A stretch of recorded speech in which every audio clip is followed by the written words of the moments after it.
Volgende gast, Drago Pasalic. Jawel, jawel.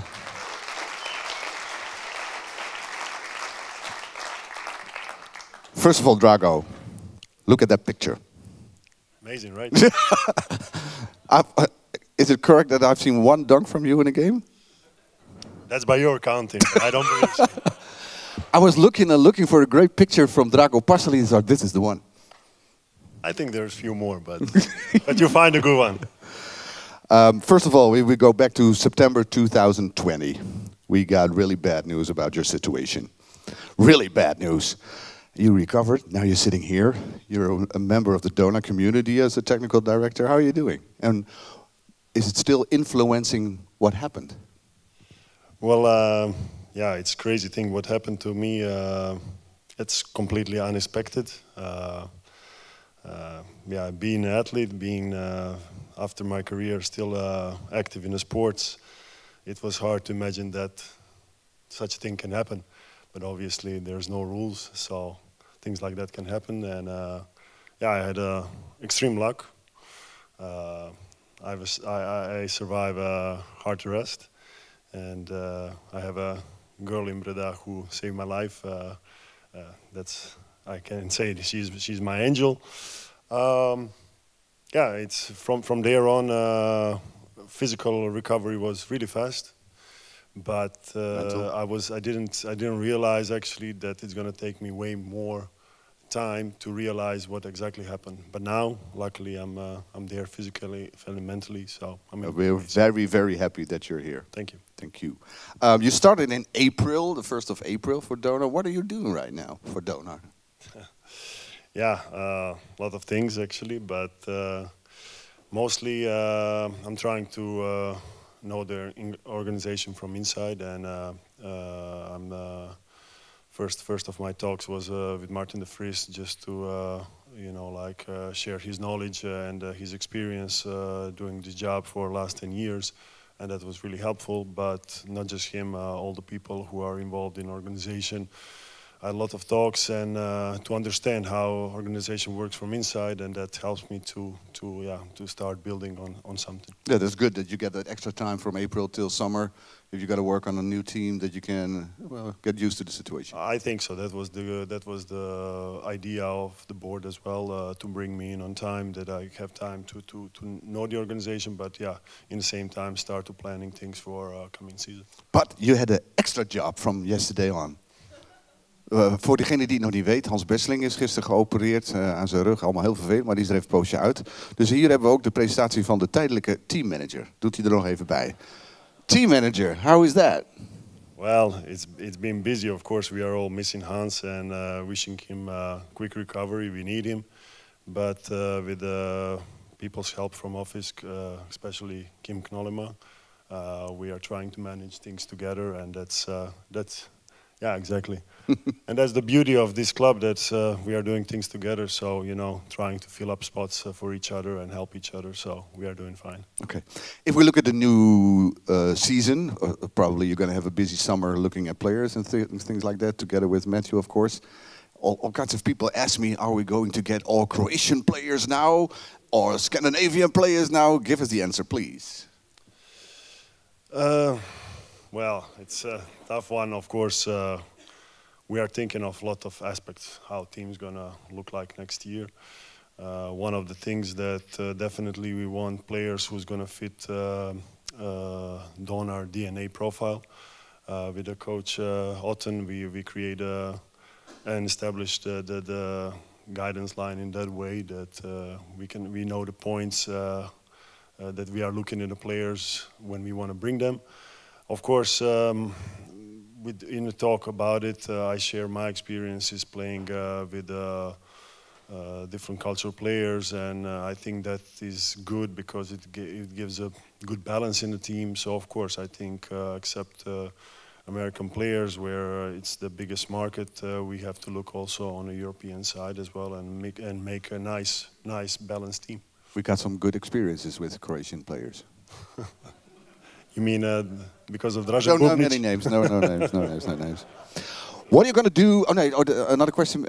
Looking forward to next season. Are all kinds of agents now phoning you, apping you, mailing you? From hey, here I am. You got to take my player. Definitely, that's starting. I think from day one. Actually, not even before that. When I was just announced as a technical director, I started having receiving already emails and messages with the players lists and. Of course, I will have a lot of time spending in front of the screen and watching the players' games together with the coach and try to see the best fit. But yeah, you know that's a new thing for me. I know some agents from before, but a lot of them are new ones. And you know, I together with Matthew, we don't want to miss opportunity to see as many players as we can and decide what is the best for the club. What are you going to do specific with the youth, under 18, under 22? Well, we are now trying to create, let's say, improve the program that it was already there. I think, for example, Pete Miller did a great job, but we're going to try to continue in that way and create some new things. What we are trying to do is also involve together with Celeritas Donar the path from U14, U16 to U18 and U22 teams. So that's going to be the kind of connection that for the all age groups, guys have one guidance line. And also in the same time, I think it's important that we involve coaches who's going to lead those teams, that we're going to organize meetings and develop them as well, and that we are all on the same page. Yeah, because today we brought the news, Pete Miller will stop at the end of the season. We got a new guy. You're going to work with him very closely as it goes. Yeah, Stein is going to be new coach of DTL team of under 22 from next season, and I think it's a great guy. It's a guy from Groningen, very dedicated, being in the program in a club for I think 4 or 5 years at least, and yeah, we find a good man for that position. Okay. Last question from me, then we go to the people over here, probably questions. You heard Wim talking about the Be Next League and all the things that are happening right now. How do you look at that, the way we work together with the Belgium? Great. I think that was even the year before or a couple of years before I joined Donar. I think in the time when Ivica Skelin was here, a coach, he was talking about those ideas with some coaches from Belgium, and I think it's a great idea because it's we need more quality games, and it's a great opportunity for signing up good players. It's a great window for them, and I think it can attract also a lot of fans and give them more joy to watch more quality games. Last simple question: who will win Dutch playoffs? That's a wrong question, of course. You know it. So. Vraag uit de zaal. Wie heeft een vraag? Daar. Deze meneer hier. Meneer Kiel. Moet je wel even vangen, Gert. Zo. Thank you. One question, because I had some question marks after the talk of Wim. I thought that we won the cup and we were qualified for the FIBA Euro Challenge, and that's going to help you obviously with selecting the team. And Wim said that the second team of the Dutch league went to the winner of the Be Next. Am I wrong or is Wim wrong? You know that, Drago? Het is inderdaad zo dat de cupwinnaar krijgt een rechtstreeks ticket voor de FIBA Europe Cup. Maar natuurlijk het probleem is dat wij spreken over het eerste ticket, het tweede ticket, het derde ticket. Want in België zijn er bijvoorbeeld 2 BCL-tickets, qualifying round. Maar beide landen, daar heb je volledig gelijk in, is FIBA Europe Cup de prijs voor de bekerwinnaar. Maar natuurlijk, je kan nog tweede, je kan nog kampioen worden, maar daar heb je wel sinds gelijk in. Nee, maar ik ga ook uit dat wij Champions League spelen volgend jaar. Dat maakt me niet uit, maar het is wel goed om te weten dat we in ieder geval Europees spelen. But probably it will get a lot easier for you knowing that we won the cup, so that European basketball is being a fact.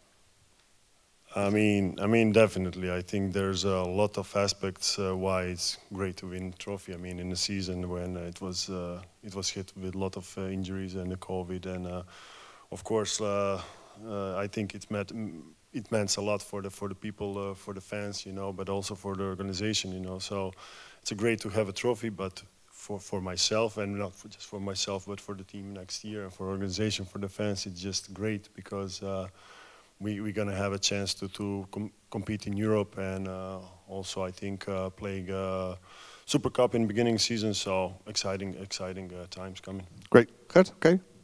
Oh, daarnaast meteen. Ja. Dan moet je wel gebruiken, moet je erin praten. Dat is een microfoon. Helemaal gelijk. Zo. Ja. The gold competition and the playoffs means for Shea Adituni that he has no chance to play. You see that now already he gets 1 or 2 minutes and that is not able to grow in his career. How is that for next year? Only at the beginning of the competition he can play. Yeah, how do you deal with those young guys? Well, I think that's a question for the coach. Not really for me. He's but here. Yeah, maybe you can repeat that question later on or now. I don't know. Yeah, you can say something about that. I think you know, actually, it's a big conversation with Drago. Having extra work for Shea specifically during this period is important. We look after games, we have recovery time, but instead of him having recovery time, we're looking at for him to put in more work. Of course, experience is not something that he can get in this situation. He had some experience early on when we had injury, and that's what we asked him to be ready for, and he was. He stepped up. He stepped up to the challenge. But yeah, it's a difficult. The only thing we can ask from a player like Shea is to be ready when we ask him to be ready, and to continue to work in practice and to stay ready, and that's part of his development. Yeah, but after the season we evaluate the situation and how we can further development for a player like Shea. Yeah, but I mean, not the situation now is clear, but I mean the situation next year. Yeah, that is definitely what we are paying more attention. When I was mentioning program for the youth development, so ultimate goal is of course to try to have more guys from this region, from region of Groningen, to have not just spot in a team but significant role in the first team. So that is mean like quality work in a youth program, quality work continues in the pro team. So their development did not finish when they reached the first team. So that has to continue. But of course, we have to make a right selection and develop those players in the best way that we can. So. Yeah, but otherwise he will leave. Otherwise, he will leave.